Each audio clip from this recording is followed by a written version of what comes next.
This happened 2 weeks ago during a 6-hour drive to my brother's new place. Connor used to work as a writer for a magazine, but he got fed up with all the politics and called it quits about a month back. He plans to write a book for the next 2 years, and to achieve that, he leased a cabin in a forest out in the middle of nowhere. Me, being a good brother, I made plans to go see Connor for the weekend. On the way to the cabin, I came across this magnificent vista by the side of the road. I stopped the truck as soon as the road became wider with shoulder on my side of the road. Outside of the truck, I saw a narrow trail that looked to be leading to the lake I had seen about 200 yards back. I wanted to take some photos for my Instagram, and so I followed it for about 5 minutes. The walk was definitely worth it. The lake was so pristine, it truly was a sight to behold. I took dozens of photos and some videos as well. I was by the lake for about 10 minutes and then I started walking back to my truck.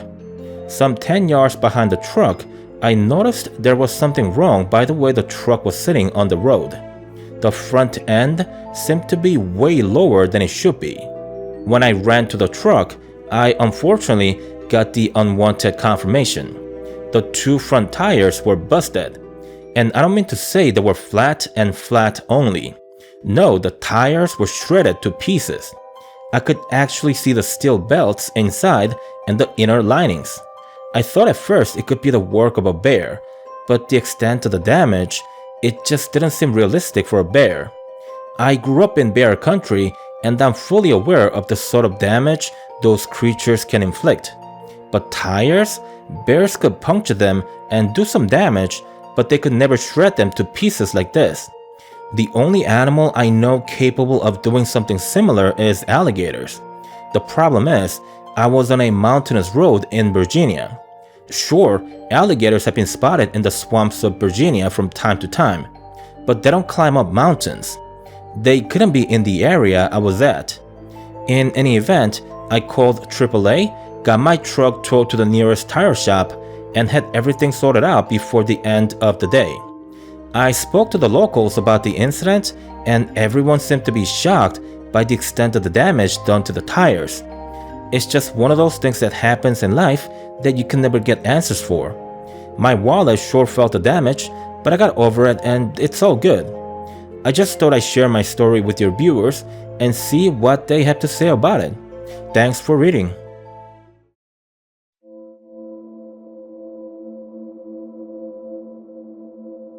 I was 21 and still in college when I attended a beach party in the middle of summer. This was only 6 years ago. Back then, I drank a lot like most college students do around that age. It was business as usual on the day of the beach party. From what I gather, I got massively drunk at around 10 p.m. and just passed out right on the beach.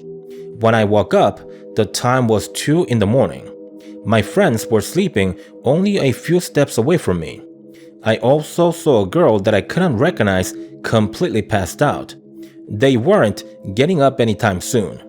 Anyway, my head was hurting and my stomach felt like a bomb had gone off inside it.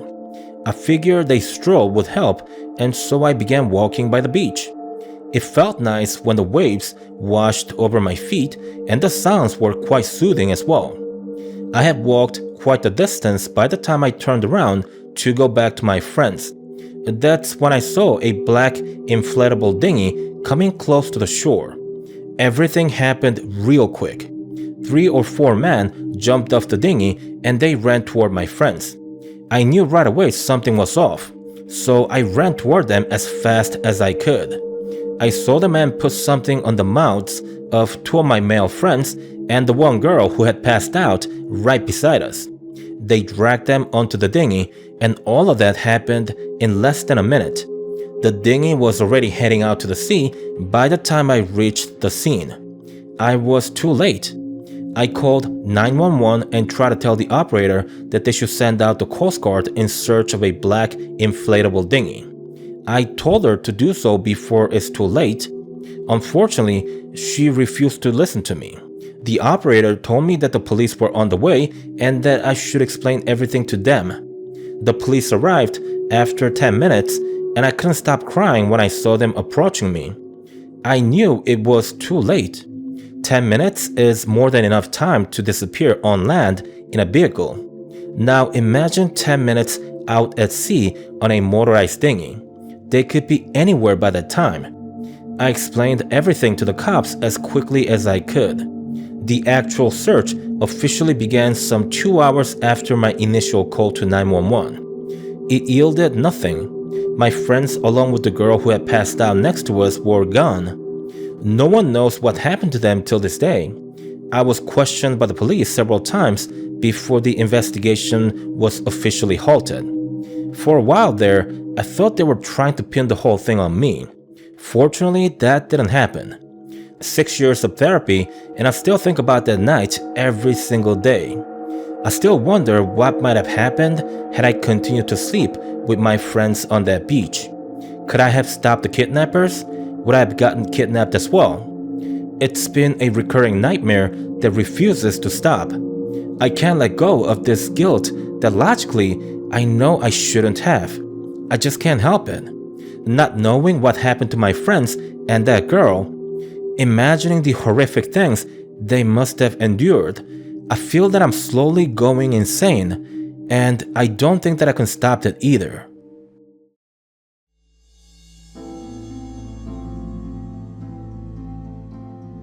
I'm writing to you literally the day after of the happening I'm about to tell you. So last night, the weather was terrible. I was home alone because my hubby was out of state on a business trip. I don't like being alone at home, and even more so when a storm makes a visit. As you might imagine, I was terrified. Last night, I could hear the wind cutting through the roof of my house. The gust was so powerful, it sounded like a giant was whistling all night. I had the TV turned on the whole night. You know how it helps to cope with the loneliness. My husband called me at around 10 p.m. before going to bed, but I woke him up at midnight because I couldn't fall asleep. I was so scared that I had to hear his voice. He stayed on the phone with me for about 20 minutes before I let him go back to bed. I think I fell asleep at around 3 in the morning. The storm was still going strong at the time. I woke up at 10 in the morning when my husband called me after an early meeting. I told him that I was fine, and he told me he'd be home before midnight. I was very happy to hear that because he wasn't supposed to be home for another day. Anyway, I got ready for yoga class and got in my car. I opened the garage door and right away knew something was off. My driveway, the front yard, the streets, the neighbor homes, everything was so clean. There was absolutely no sign of the storm last night. I pulled the car out onto the driveway, then got out of the car for a closer look. There was no storm last night.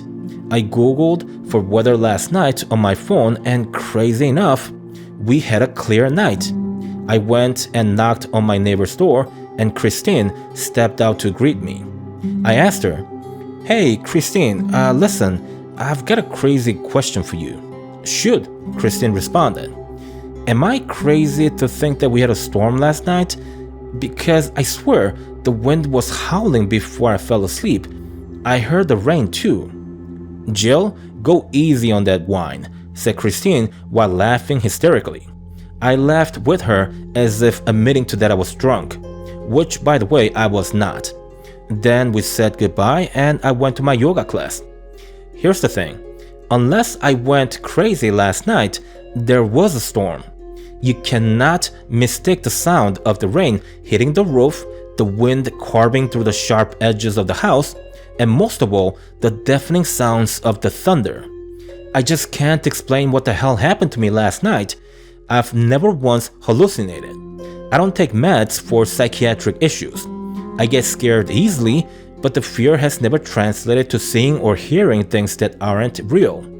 Whatever it is that happened last night, I can tell you for sure that I won't be home alone the next time my hubby travels out of state.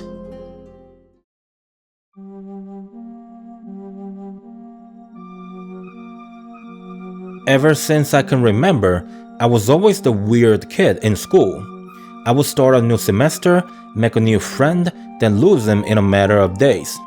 A year goes by in the same school, and by then, everyone learns of the weird things I do.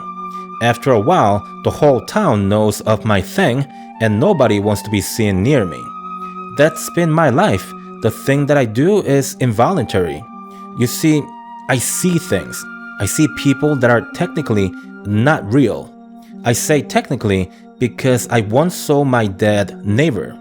Mr. Wilson passed away in his home, surrounded by his family. His end came at 1:22 in the afternoon. I know this because I saw him looking at me from his window while his children were crying, watching the lifeless body of their father. So when I say that the people I see are technically not real, what I mean to say is that I see ghosts. I could already imagine you thinking that I'm crazy, but that doesn't bother me too much. Not anymore. I mean, I've heard it all. They said I was mentally ill, that I was an attention seeker, and lots of other mean things. Words don't hurt me so easily anymore. My life is stressful to say the least. It's not easy to distinguish the dead from the living, and that sometimes makes me do some weird things. Like say I would go around a person who isn't blocking my path. That's got to look weird. There were also times when I spoke to people who weren't actually real. You make those mistakes year after year, then eventually you learn that it's best to keep to yourself. That's why I don't make friends. Not that I ever could when I tried. But anyway, I also avoid crowded places. At least I try to limit my exposure to those places. I work as a security guard. I purposely chose a night shift. My life is simple. I commute to work late at night, then come home early in the morning when people are scarce on the streets. I go home, play video games, watch YouTube, go to bed, and the cycle repeats the next morning. Lately though, I've been getting some unwanted guests in my apartment. Normally, spirits don't follow me home. I'm 27 years old, and there were only a few instances of such happenings.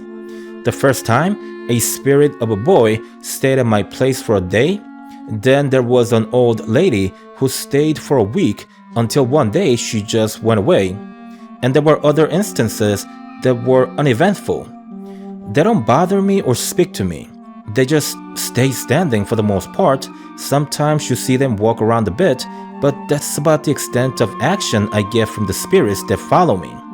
And that's why the latest incidents have been really strange. The spirits have been much more active. They walk around in my apartment all the time, and sometimes they gaze at me for hours on. It's a little unsettling at times, but I manage to ignore them most of the times. My life has been challenging to say the least, thanks to the gift I was born with. However, I've managed to make things work. I didn't let myself go crazy. I've built a system that I can rely on to make sure I don't burden those around me. Things are changing though, and I just hope I'm ready to adapt once again. I just can't catch a break. Sometimes I think I'm the unluckiest person alive, but at times I do wonder if I may be a functioning, mentally ill person. Like not crazy enough to harm someone else, but crazy enough to see things that aren't real. Spirits don't scare me, but the thought of me actually being insane sends shivers down my spine. Hey guys, Dennis here. Quickly, 2 points. One, there will be limited number of images of my videos going forward. I only have maybe 24 stock photos that I purchased to use them on my videos.